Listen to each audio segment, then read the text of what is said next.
concepts na worth your time. Yeah, sabi nila round daw. Hindi. Siguro kasi wala pa tayo sa half.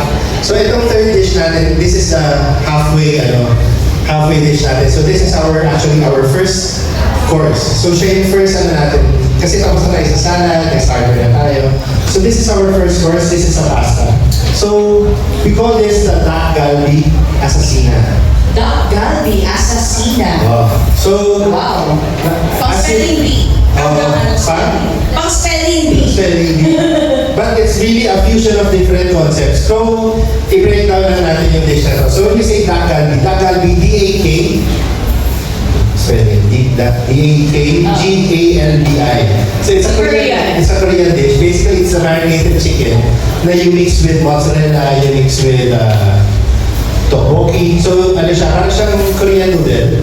But, since ayaw namin gumamit ng chicken and we want to elevate this dish, gumamit tayo ng seared duck breast. And dito sa dish na to, ito yung bida natin. So the duck breast, we coated it in our Claro Lei Kung Pao sauce. So yung yung flavor ng duck breast natin is flavored by the pasta sauce ng Kung Pao. So you can really taste the Asian profile.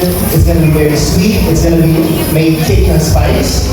And then yung pinaka-pasta natin, we call this, yung assassina naman, it's actually yung sinasabi ng nila, the assassina pasta is a blasphemous pasta attack. Kasi yung pagluluto natin ng pasta assassina is you don't cook the pasta in pasta water. You cook the pasta directly into the sauce.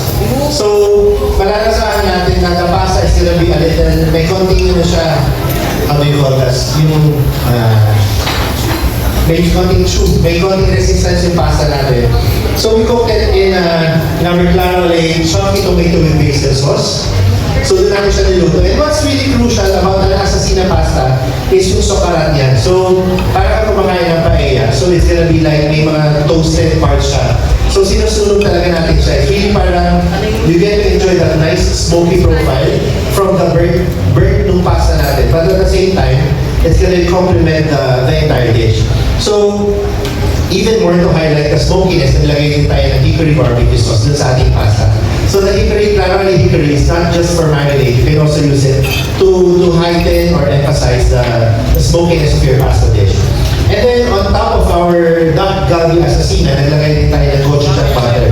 Since we want to stay true to the Korean nitong dish natin, meron tayong gochujang butter that our servers will torch para lang din to talagang tustakin na natin itong dish. So you're gonna get like sweet Asian profile, you're gonna get nice smoky flavors, and overall this is one of our heavier dishes tonight. Tonight, ano bang araw na? Ayan.